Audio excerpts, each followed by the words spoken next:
Hello student last time तक हम लोग इलेक्ट्रिक करंट में सेल और उससे रिलेटेड टर्म सीखे थे और कुछ एक सर्किट के बारे में सीखे थे। कुछ एक टर्म सर्किट के बारे में हम लोग सीख रहे थे कि सर्किट में पोटेंशियल कैसे कैलकुलेट करते हैं, पोटेंशियल डिफरेंस कैसे कैलकुलेट करते हैं। उसी के आगे हम लोग चलते हैं सर्किट के बारे में कि एक अगर कॉम्प्लिकेटेड सर्किट है या कोई सा सर्किट है तो उसमें करंट का कैलकुलेशन डिफरेंट ब्रांचेस में कैसे कर सकते हैं, यहाँ पे हम लोग बात करते हैं। तो स्टार्ट करते हैं सम की कंसेप्ट ऑफ द सर्किट। कुछ सर्किट के की कंसेप्ट हैं उस पर बात करते हैं। सम की कॉन्सेप्ट ऑफ सर्किट। सर्किट के कुछ की कंसेप्ट हैं और हम बिल्कुल इनिशियली वहां से स्टार्ट करते हैं कि अगर कोई रजिस्टर ले लिया जाए इस तरह से और उस रजिस्टर में कोई एक बैटरी कनेक्ट कर दी जाए। ऐसा सपोज ये 10 वोल्ट की बैटरी कनेक्ट कर दी गई, ये 2 ओम का रजिस्टर है। तो इस रजिस्टर में कनेक्ट करने से यहाँ पे करंट फ्लो होगी और ये करंट हम बहुत आसानी से निकाल सकते हैं। I = V/R और 10/2 = 5 एम्पियर की करंट यहाँ से कैलकुलेट की जा सकती है। अगर इसी सर्किट में थोड़ा सा मैं और एक कुछ ऐड करूं, फिर देखें कि कैसे हम कैलकुलेट करते हैं। जैसे हम एक के बजाय 2 बैटरी ले लिए, सपोज ऐसा ये 10 वोल्ट की ले लिए और एक यहाँ से सपोज हमने 2 वोल्ट की बैटरी ले लिया। यहाँ भी एक रजिस्टर हमने ले लिया 4 ओम का, यहाँ भी एक और रजिस्टर ले लिया 2 ओम का। और अब हमने पूछा कि इसमें करंट कितनी होगी और डायरेक्शन क्या होगी करंट की, अब कैसे कैलकुलेट करेंगे देखिए। अब यहाँ से देखें ये वाली बैटरी इस डायरेक्शन में वर्क करेगी, ये वाली बैटरी इस डायरेक्शन में वर्क करेगी, दोनों अपोजिट बैटरी भी है। क्वेश्चन ये है कि इसमें करंट का कैलकुलेशन हम लोग कैसे कर सकते हैं। तो इसको सॉल्व करने का मेथड देखें। पहले तो ये देखें कि ये सीरीज में रजिस्टर जुड़े हुए हैं, आसानी से इसको रिकॉग्नाइज किया जा सकता है कि this resistor in series, so we can redraw this circuit like that. हम इसको इस तरह से रीड्रॉ कर देते हैं कि ये 10 वोल्ट की बैटरी, ये 2 वोल्ट की बैटरी और यहाँ इसके बीच एक ही रजिस्टर हम लोग मान लेते हैं। इन दोनों का इक्विवेलेंट हो जाएगा 6 ओम और यहाँ से ये दोनों बैटरी कनेक्ट है, ये 10 वोल्ट की और ये 2 वोल्ट की बैटरी इस तरह से कनेक्ट की गई है। अब क्वेश्चन ये है कि अब हम करंट कैसे निकालें। तो आपको याद होगा लास्ट टाइम पे हमने कहा था कि बैटरी कहीं पे जुड़ी है, इसका मतलब वो उतना पोटेंशियल डिफरेंस जनरेट कर देती है। और पोटेंशियल डिफरेंस में हम लोग 2 टर्मिनल का पोटेंशियल इस तरह से लिख पाते हैं कि उसका जो डिफरेंस होगा बैटरी के पोटेंशियल डिफरेंस के बराबर हो जाएगा। कैसे, जरा सा देखें। ये 10 वोल्ट की, ये 2 वोल्ट की। थोड़ी देर के लिए मान लेते हैं कि यहाँ का पोटेंशियल 0 है। अगर यहाँ का पोटेंशियल 0 है तो यहाँ का पोटेंशियल -10 वोल्ट होएगा, तभी तो 0 - 10 10 वोल्ट आ जाएगा और यहाँ का आ जाएगा -2 वोल्ट।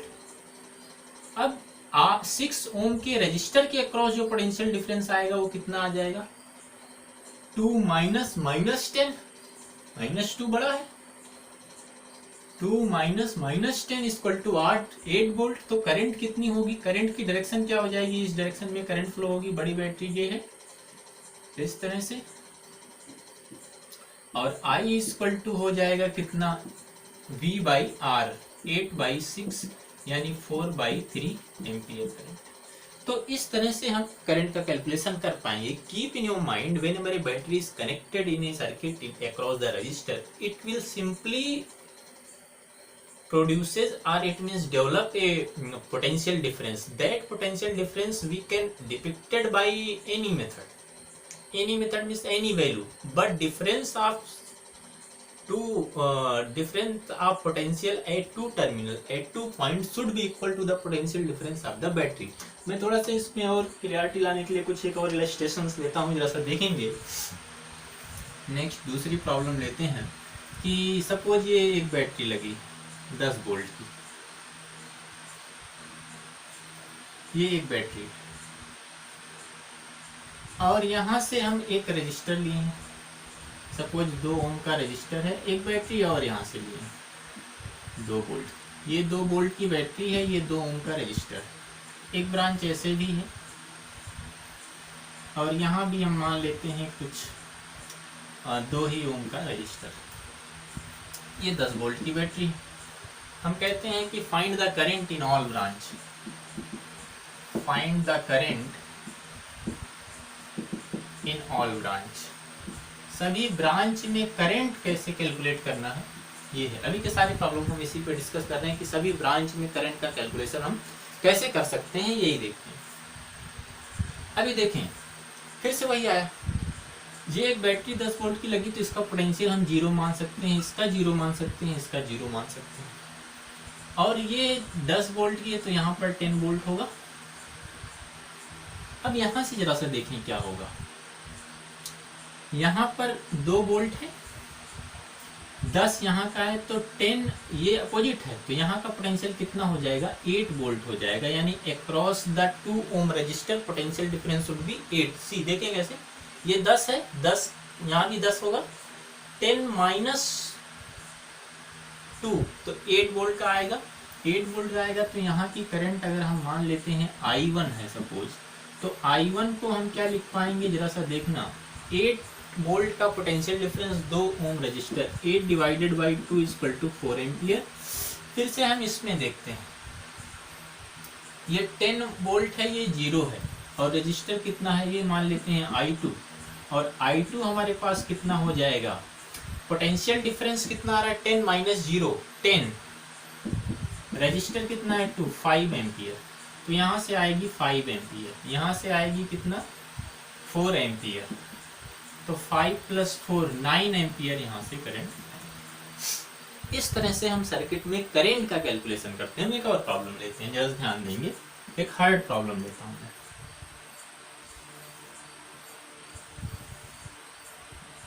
यहाँ पे हमने एक 2 वोल्ट की बैटरी लगाई, यहाँ भी हमने एक 2 वोल्ट की बैटरी लगाई,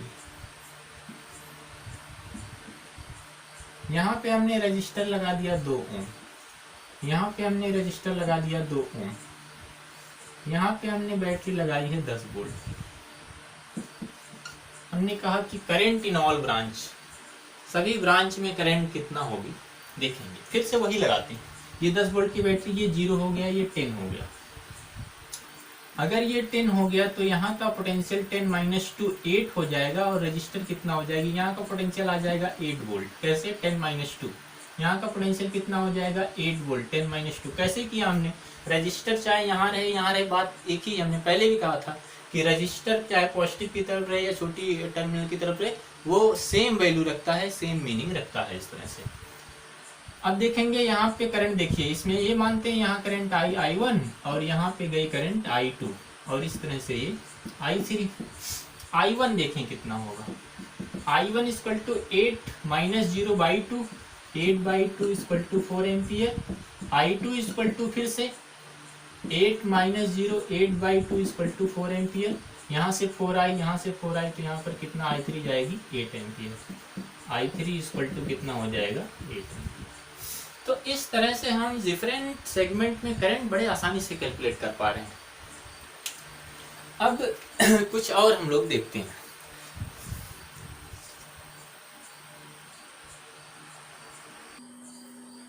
चलिए कुछ एक सर्किट और हम डिस्कस करते हैं, ये वाला रफ कर देते हैं, नोट कर लेंगे इसको।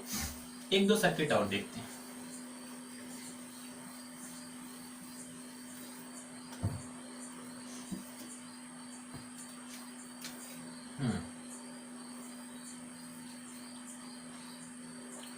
ये एक सेगमेंट मान लेते हैं ऐसा है, एक ऐसा है, यहाँ पर मान लेते हैं एक 2 वोल्ट की बैटरी लगी है, ये 2 वोल्ट की बैटरी इस तरह से लगी है, एक ऐसा सेगमेंट है, ऐसा कोई रजिस्टर भी मान लेते हैं, 2 ओम का रजिस्टर से 4 वोल्ट की बैटरी सपोज लगी हुई है, और यहाँ पर 2 ओम रजिस्टर मान लेते हैं, ये एक यहाँ पर सिर्फ मान लेते हैं एक बैटरी यहाँ से कनेक्ट है, ये एक सर्किट है, ये 10 वोल्ट मान लेते हैं। और फिर यहाँ से एक और हम लोग मानते हैं, इसको मैं थोड़ा सा चेंज करता हूँ, थोड़ा क्लियरिटी और आ जाएगी। इसको ये ऐसे है 10 वोल्ट,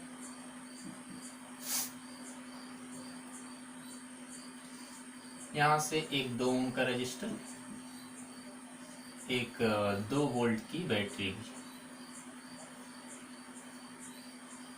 और ऐसे ये एक सर्किट। हम पूछे क्या, find the current in all branch, सभी ब्रांच में करंट कितनी होगी ये कैलकुलेट करने के लिए हम जैसा देखिएगा, हमने कहा कि आप फ्री हो टर्मिनल पे पोटेंशियल एज्यूम करने के लिए, कंसीडर करने के लिए, but the potential difference at two terminal must be equal to the battery applied at two. उन दो टर्मिनल के बीच जितनी बैटरी अप्लाई की गई, जितने वोल्ट की, वो दोनों पॉइंट का पोटेंशियल उसके पोटेंशियल डिफरेंस के बराबर होना चाहिए। ये चीज ध्यान रखेंगे। जैसे ये 10 वोल्ट है, तो भले यहाँ पर पॉजिटिव, अगर इसको हम 0 मानते हैं तो इसको मानेंगे -10। अगर इसको हमने 0 माना तो ये क्या हो जाएगा, -10 वोल्ट। ये 4 है तो ये हम 2 मान लेते हैं, 2 वोल्ट। अब ये -10 है और ये कितनी है, 2 है, तो ये यहाँ का पोटेंशियल हो जाएगा 12 वोल्ट, दोनों सेम डायरेक्शन में। और यहाँ का पोटेंशियल उसी तरह से हो जाएगा 14 वोल्ट, इस तरह से हो जाएगा। अब करंट थोड़ा निकाल के देखते हैं। हम मानते हैं कि यहाँ से करंट जाएगी I1 और ये है I2 और ये भी मान लेते हैं I3 और ये है I4। I4 की डायरेक्शन अभी हम देखेंगे क्या होगा, ये 0 ये 0। क्या इतनी बात समझ में आ रही? सिंपली आप क्या करना है, दो टर्मिनल के बीच का पोटेंशियल लिखना है और वो दोनों टर्मिनल के पोटेंशियल का जो डिफरेंस आना चाहिए, जो आएगा वो उस बैटरी के पोटेंशियल डिफरेंस के बराबर होना चाहिए। ये चीज ध्यान रखेंगे। जरा सा देखें, I1 निकालते हैं। I1 इक्वल टू कितना हो जाएगा, 12 वोल्ट का पोटेंशियल डिफरेंस इसके क्रॉस है, 12 - 0 और 2 ओम है, तो 12 डिवाइडेड बाई 2 इक्वल टू कितना हो जाएगा, 6 एम्पियर। इसी तरह से I2 हो जाएगा कितना, 14 divided by 2 equal to 7 ampere. I3 कितना हो जाएगा, -10, और -10 और 0 का जो डिफरेंस आएगा, 0 माइनस -10, तो वो हमारा आ जाएगा 10 वोल्ट। और रजिस्टर कितना है, यानी I3 जो आएगी, I3 आ जाएगा 10 divided by 2 equal to 5 ampere. अब I3 की डायरेक्शन क्या होगी ये देखना है, क्योंकि ये 10 - 0 करेंगे तो -10 आएगा, तो ये निगेटिव आ रही, मतलब हमारी ये करंट I3 कुछ इस तरह से होगी। तो यहाँ से I कितनी, 14, यहाँ से I 12 में से 5 इधर चली गई, तो यहाँ से कितनी जाएगी, इस टर्मिनल के क्रॉस कितनी जाएगी ये देखना है, 7। 5 वहाँ से गई तो ये 7 जाएगी, यहाँ से 7 एम्पियर की। और इधर से अगर यहाँ से 5 जा रही तो यहाँ से इसके अक्रॉस कितना आएगी, 7। तो इस तरह से हम करंट का कैलकुलेशन करते हैं। एक दो एग्जांपल और ले सकते हैं, वैसे तो आई थिंक सफिशिएंट भी है, या एक दो ले लेते हैं और इसको रफ कर दें क्या, इसको रफ करते हैं वाला सर्किट, एक दो और लेते हैं। देखें, जैसे ये एक लेते हैं,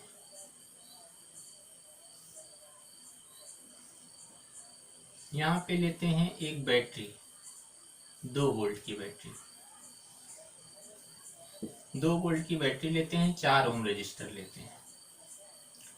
यहाँ पे भी एक 2 ओम का रजिस्टर ले लेते हैं, यहाँ पर भी ले लेते हैं एक 4 वोल्ट की बैटरी ले लेते हैं और 2 ओम का रजिस्टर ले लेते हैं। यहाँ एक बैटरी ले लेते हैं 10 वोल्ट की, ये 10 वोल्ट की बैटरी ले लिया, और इस सेगमेंट पे भी एक कुछ ले लेते हैं, एक रजिस्टर ही ले लेते हैं। इस सेगमेंट पे एक रजिस्टर हम ले लेते हैं 2 ओम का, और हम कहते हैं कि करंट सभी ब्रांच में कितनी होगी कैलकुलेट करें। सेम उसी तरह से करना, ये पोटेंशियल 0 हो जाएगा तो ये 0 ले लेंगे, यहाँ पर आ जाएगा 10। अब यहाँ पर जब 10 आ गया तो पहले इसके अक्रॉस देखें, ये 4 है ये 10 है, तो यहाँ का जो पोटेंशियल आएगा 10 - 4 सॉरी 10 - 4 6 वोल्ट आ जाएगा। 6 - 0 और रजिस्टर 2 है तो इसको मान लेते हैं I1। इसको I2, इसको I3, इसको I4, और ये अभी इस पे देखेंगे कितना हो रहा। I1 कितना आ जाएगा 6, potential difference 6/2 equal to 3 ampere. I2 कितना हो जाएगा 10 माइनस 0, 10 यहाँ पर दूसरी कोई बैटरी नहीं लगी है तो 10 माइनस 0। अब 10 माइनस 0 पोटेंशियल डिफरेंस और 2 ओम का रजिस्टर, तो I2 हो जाएगा 10 डिवाइडेड बाई 2 5 एम्पियर। उसी तरह से I3 देखेंगे, ये 2 वोल्ट बना रहा है, यहाँ से 10 है तो यहाँ का पोटेंशियल कितना हो जाएगा 10 माइनस 2 8 वोल्ट हो जाएगा। 8 माइनस 0 पोटेंशियल डिफरेंस है 4 ओम है। I3 जो होगा हमारे पास 8 डिवाइडेड बाई 4 यानी 2 एम्पियर। आते हैं इसमें 10 माइनस 0 पोटेंशियल डिफरेंस है 2 ओम है। I4 equal to 10 minus 0 10 divided by 2 equal to कितना हो जाएगा 5 एम्पियर। तो इस तरह से डिफरेंट सेगमेंट में कैसा भी रहे हम यहाँ से करंट कैलकुलेट कर सकते हैं। ये कुछ एक सिंपल सर्किट थे जिसकी वजह से हो सकता है। अब परेशान ना रहो कि मैं बड़ी फास्ट कर रहा हूँ, थोड़ा समझने में दिक्कत हो रही है। Actually I have practiced a lot. That's why I can solve very easily, very fast. If you will if you also are doing same way, you do the practice, usually you also able to the solve these problem in the same manner as I can. तो ये इसमें घबराने की जरूरत नहीं कि मैं बड़े फास्ट कर रहा हूँ और आप समझ नहीं पा रहे हो। थोड़ा ध्यान दोगे आप भी इसको आसानी से कर पाओगे सर्किट को, और इतनी तेज क्योंकि हमने प्रैक्टिस बहुत किया है तो आसानी से कर पा रहे हैं। ठीक है, दूसरा एक प्रॉब्लम देखते हैं, मैं इसको रफ करता हूँ।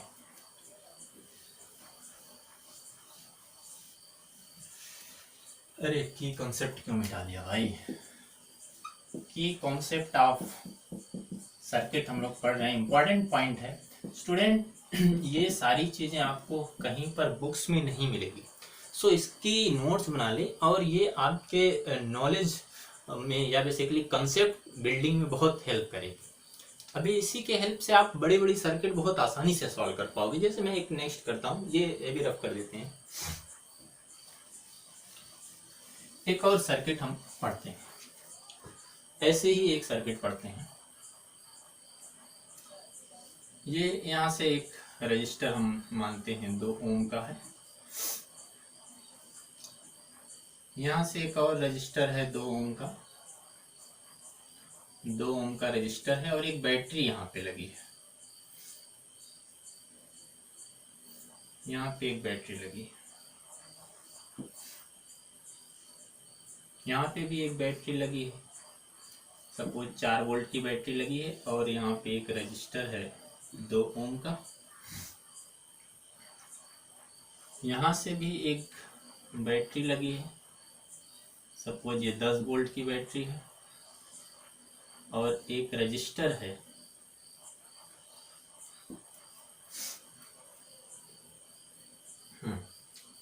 ये हो गया। इस तरह से एक रजिस्टर मान लेते हैं यहाँ पर, सपोज एक अगर करंट देखेंगे 1 2 3 4, करंट ज़्यादा हो जा रही है तो मैं इसको थोड़ा सा रीड्रॉ कर दूँ, थोड़ा ये वाला सेगमेंट हटा देते हैं, नहीं तो थोड़ा इजी से अभी चलेंगे, इस टाइप का भी क्वेश्चन करेंगे। थोड़ा कॉम्प्लिकेसी को हम रिड्यूस करना चाहते हैं। सपोज ये एक बैटरी है, और यहाँ पे भी एक रजिस्टर कुछ मान लेते हैं, सपोज यहाँ पर 2 ओम का रजिस्टर है, ये 4 वोल्ट की बैटरी है, और इससे यहाँ से भी एक कंपोनेंट यहाँ से ऐड कर देते हैं, इसको ऐसे बना देते हैं।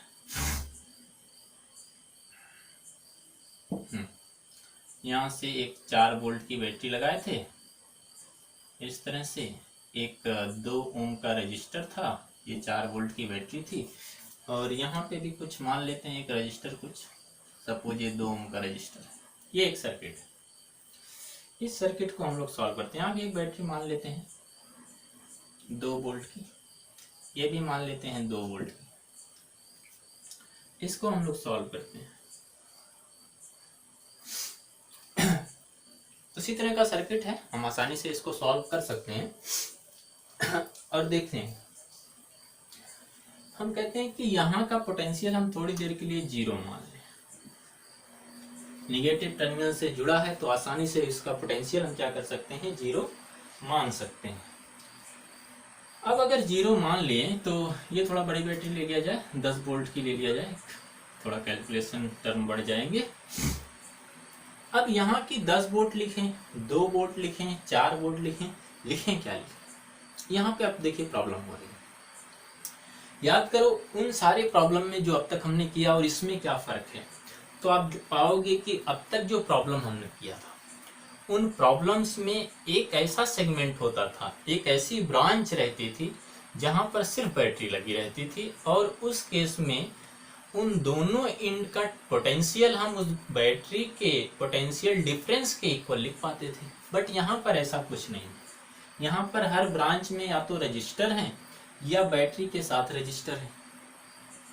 अब यहाँ पे आप फंस जाओगे। ऐसे केस में वो जो अब तक हम सॉल्व करते हैं वो नहीं लगेगा, वो नहीं लगेगा। तब क्या करेंगे, उसके लिए एक इंपॉर्टेंट लॉ हम लोग पढ़ते हैं, किरचॉफ लॉ।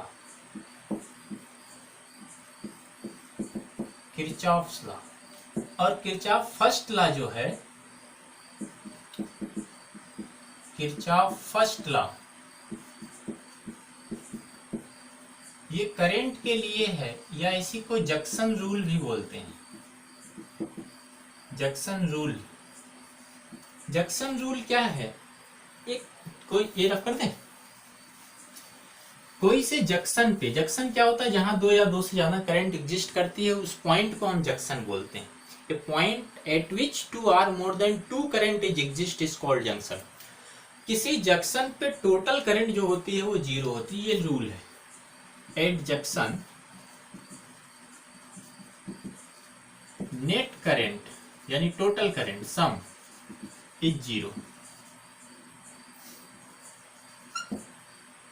अब कोई जंक्शन पे करंट आ रही जा रही है तो वहां पर चार्ज एकोमुलेट नहीं होते। चार्ज एकोमुलेट नहीं होगा मतलब ये चार्ज कंजर्वेशन होता है। इट इज बेस्ड ऑन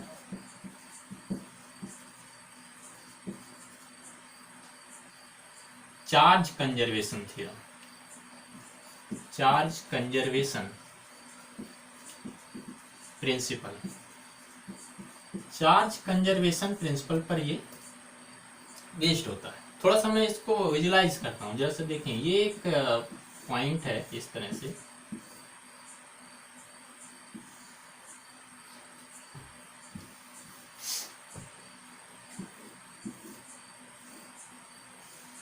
ऐसा ये एक पॉइंट है, ये I1 करंट है, ये I2 है, ये I3 है, ये I4 है, ये I5 है, ये I6 है। ये एक पॉइंट है, एक जंक्शन है जिस ये सारी करंट जहां पे एग्जिस्ट कर रही है।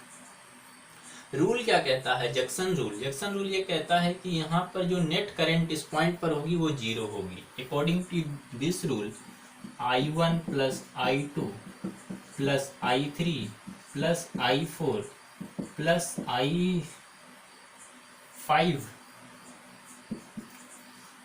Equal to zero. अब चाहे आने वाली करंट को एक डायरेक्शन मानते हैं तो जाने वाली करंट को हम नेगेटिव डायरेक्शन मानेंगे। तो हम देखते हैं कि I2 I4 ये बाहर की तरफ जा रही है, तो इसकी डायरेक्शन बाकी वाले से डायरेक्शन से अलग है। यानी I2 और I4 की डायरेक्शन अगर अलग है तो इसकी जगह पर हम नेगेटिव साइन लगा सकते हैं। इसके रिस्पेक्ट में तो कह सकते हैं I1 plus I3 plus I5 equal to I2 plus I4। तो कुछ राइटर ऐसा ही लिखते हैं कि किसी जंक्शन पे आने वाली टोटल करंट टोटल जाने वाली करंट के बराबर होती है। At a junction the sum of all incoming current is equal to the sum of outgoing current. कुछ राइटर लिखते हैं, कुछ बुक्स में मिलेगा। इस प्रिंसिपल को हम यहाँ लगाते हैं, और जब इस प्रिंसिपल को यहाँ पे लगाएंगे तो हम देखेंगे कि क्वेश्चन हम बड़े इजीली सॉल्व कर पा रहे हैं। कैसे कर पा रहे हैं जरा सा देखें। ये एक जंक्शन मिल रहा है, इस जंक्शन पे हम करंट मानते हैं I1 I2 I3 I4। इस जंक्शन का हम पोटेंशियल नहीं लिख पा रहे हैं। जब हम इसका पोटेंशियल जान जाते तब तो ये सर्किट आसान हो जाती, जैसे कि पिछले की सर्किट हम लोगों ने पढ़ी है अभी तक। तो देखो, जो चीज नहीं जानते हम मानते हैं कि इस पॉइंट का जो पोटेंशियल है वो x वोल्ट है, x वोल्ट है, और हमने इस पे जो करंट जा रही है I1 I2 I3 I4 जा रही है। अब यहाँ पे इन सब का सम कितना होना चाहिए? 0 होना चाहिए। आपके दिमाग में एक कंफ्यूजन हो सकता है कि सारे करंट की डायरेक्शन हम एक ही बना दिए हैं, तो 0 कैसे होगा? तो उसमें बिल्कुल घबराने की बात नहीं है। आप सिंपली मान के चलो, जो निगेटिव आएगी समझ जाना कि वो डायरेक्शन अपनी उल्टी बना ली है, उसको सही कर लेंगे। अब इस जंक्शन पे टोटल करंट क्या होगी? एट एक्स या at this junction by Kirchhoff first loop या लूप लॉ, हम क्या लिखेंगे कि I1 plus I2 plus I3 plus I4 equal to 0 लिख पाएंगे। करंट बेसिकली होता क्या है? Since current I equal to होता है V बाई R, ये होता है। अब I1 I2 I3 रखते हैं, ये x है, यहाँ का पोटेंशियल 0 है, यहाँ पर कोई बैटरी दूसरी नहीं लगी है, तो x माइनस 0 इसका पोटेंशियल डिफरेंस हो जाएगा। रजिस्टर है 2, तो इसकी जगह पर देखिए I1 की जगह पर लग रहे हैं कितना? x minus 0 divided by 2, x minus 0 divided by 2 plus I2 ये है, यहाँ पे 4 वोल्ट है। हमेशा x को हायर पोटेंशियल माना जाता है, तो x minus 4 divided by 2, x minus 4 divided by 2। फिर इस पे आते हैं, रजिस्टर यहाँ है, कुछ फर्क नहीं होता है। x minus 10 divided by 2, x minus 10 divided by 2, और यहाँ पे आएगा x माइनस 2, सेम चीज, x माइनस 2 माइनस 0 या x minus 2 divided by 2 equal to क्या होना चाहिए? 0 होना चाहिए। मैंने क्या लिख दिया यहाँ पर? I1 I2 I3 I4 की वैल्यू लिख दिया। कहाँ से लिख दिया? V I equal to V by R से। V क्या होता है? Potential difference across the resistor होता है। जैसे यहाँ पर क्या है? x माइनस 0 2 ओम के लिए, यहाँ पर कितना है? 4 है, तो x माइनस 4 माइनस 0 यानी x माइनस 4 डिवाइडेड बाई 2। इस तरह से इसको सॉल्व करेंगे। सॉल्व करने पर पाएंगे 1 2 3 4, 4x माइनस 4 माइनस 10 माइनस 2, तो minus 16 equal to 0, 4x equal to 16, तो यहाँ से x इक्वल टू 4 वोल्ट। अगर x इक्वल टू 4 वोल्ट आ गया तो प्रॉब्लम सॉल्व। कैसे सॉल्व हो गई? बहुत आसानी से। यहाँ से लिखोगे I1 आ जाएगा, x आ गया 4, तो I1 आ जाएगा 2 एम्पियर। यहाँ पे वैल्यू रखते जाओगे, सारी करंट आप कैलकुलेट कर पाओगे इस तरह से। तो अभी हमारे पास दो मेथड मिल गया। एक क्या है कि अगर कहीं पर सिर्फ बैटरी जुड़ी है तब तो हम डायरेक्ट क्या करेंगे, वहां पर इंट्रोड्यूस कर देंगे और सॉल्व कर देंगे। और दूसरा क्या है? दूसरा कंडीशन ये है कि अगर बैटरी नहीं है, बैटरी के साथ रजिस्टर है, या जहां हम फंस गए बेसिकली सॉल्व करने में, वहां पर हम किरचॉफ लॉ लगा के सॉल्व करेंगे। तो this is Kirchhoff first law. आपके एनसीईआरटी बुक या किसी बुक में पहले यही किरचॉफ फर्स्ट लॉ है, और इस पे एक छोटा सा वो। Now I think you are able to understand what is the use of Kirchhoff first law and where we do apply or we can apply। कहाँ पे हम अप्लाई करेंगे? थोड़ा और मैं एक दो प्रॉब्लम करता हूँ, थोड़ा और क्लियरिटी आएगी। इसको रफ करेंगे, इसको नोट कर लिया करो सब लोग, पॉज करके इसको हम रफ करते हैं। चलिए, अब एक चीज ये है कि देखें कि जो पिछले जितने भी हमने अब तक टॉपिक कवर किए, जितने भी सर्किट हमने पढ़ी, जहां पर सिर्फ बैटरी थी, वहां पर कोई 2 ओम 4 ओम का रेजिस्टर लगा दोगे तो वो इस प्रिंसिपल के लिए क्वेश्चन बन जाएगा। और जब इस प्रिंसिपल के लिए क्वेश्चन बन जाएगा तो उसको निकाल के देखना, it is very interested for you, और बहुत आसानी से सॉल्व कर पाओगे। मैं एक कॉम्प्लिकेटेड क्वेश्चन यहाँ पे इंट्रोड्यूस करता हूँ, फिर आगे।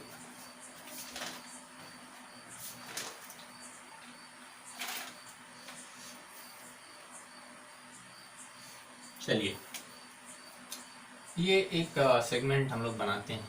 थोड़ा सा हम एक यहाँ सब कुछ 10 वोल्ट की बैटरी लगा दी, और यहाँ से भी एक कोई बैटरी लगा दे रहे हैं। सपोज 4 वोल्ट की बैटरी लगा दे रहे हैं और 2 ओम का रजिस्टर लगा दे रहे हैं, इस तरह से। यहाँ से भी एक सेगमेंट बना दे रहे हैं, भले ही रजिस्टर ही लगा देंगे, सिर्फ 4 वोल्ट। यहाँ से भी एक लगा दे रहे हैं। सपोज यहाँ पर 2 ओम का रजिस्टर, यहाँ पर सपोज 4 वोल्ट की बैटरी और 2 ओम का रजिस्टर।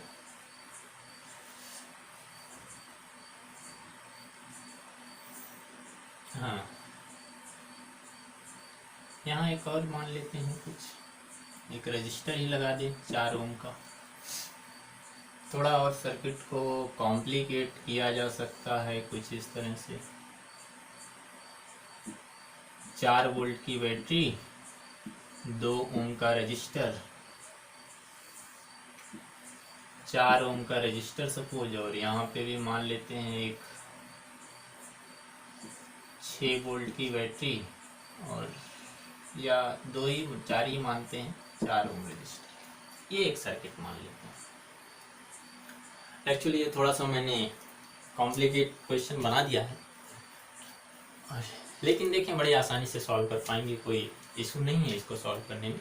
बहुत आसानी से इसको भी सॉल्व किया जा सकता है। कैसे करेंगे ये प्रश्न? यहाँ भी वही सिचुएशन है। सिचुएशन ये है कि यहाँ पे भी कहीं हर जगह पर या तो रजिस्टर लगे हुए हैं या रजिस्टर के साथ बैटरी लगी हुई है, तो इस केस में हम किसी 2 टर्मिनल का पोटेंशियल डायरेक्टली नहीं लिख सकते हैं। अब जबकि डायरेक्टली नहीं लिख सकते हैं तो उसमें उसी मेथड से जाना होगा। तो जरा सा देखें कैसे करेंगे। हम मान लेते हैं कि यहाँ का पोटेंशियल चलो 0, क्योंकि निगेटिव टर्मिनल जुड़े हैं तो यहाँ का पोटेंशियल हम 0 लिख सकते हैं। अब यहाँ का क्या हम 10, 2, 4 ऐसा कुछ लिख सकते हैं? बिल्कुल नहीं लिख सकते हैं। तो यहाँ जब नहीं लिख सकते हैं तो यहाँ का मान लेते हैं x। अब जरा सा देखें, यहाँ का जब x मान लिए तो x -10 यहाँ का कितना हो जाएगा? x -10 हो जाएगा।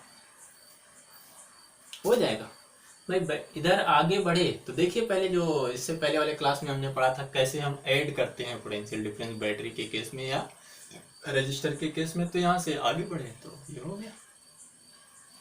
अब देखें, अब जबकि x आ गया तो मैं डायरेक्ट लिखूंगा ये current I1, I2, I3, I4, I1, I2, I3, I4, ये I5। ये कॉम्प्लिकेट हो रहा क्वेश्चन। अब देखो यहाँ से यहाँ तक करंट I5 ही होगी। I5 फिर से डिवाइड होगी किसमें? I6, I7, I8, यानी I5 must be equal to I6, I7, I8। Kirchhoff current या जंक्शन लॉ से एक करंट यहाँ से आ रही है, बाकी जा रही है, तो उसके बराबर होगा जो अभी हमने पढ़ा है। अब x अगर सॉल्व हो जाए, x की वैल्यू अगर मिल जाए तो प्रॉब्लम सॉल्व हो जाएगी। बट x की वैल्यू निकालना सबसे बड़ा। तो पहले हम लिखते हैं यहाँ के लिए, इस पॉइंट के लिए या सबके लिए सेम लिखते हैं। क्या लिखेंगे कि I1 plus I2 plus I3 plus I4 plus I5 plus I6 plus I7 plus I8 equal to 0 लिख सकते हैं। अब देखिए I1 कितना होगी? x minus 0, x divided by 2 plus x minus 4 minus 0 यानी x माइनस 4। यहाँ पर 4 है, x को हमेशा हायर मानते हैं तो x माइनस 4 माइनस 0 यानी x minus 4 divided by 2 plus x minus 10 by ये 2 मान लेते हैं 2, ये 4 है तो x minus 0 by 4। I5 x minus 10 volt की लगी यहाँ पे, x माइनस 10 डिवाइडेड बाई, यहाँ पे तो है ही नहीं, रजिस्टर ही नहीं। चलिए जब रजिस्टर नहीं है तो इसको लिखने की जरूरत नहीं है।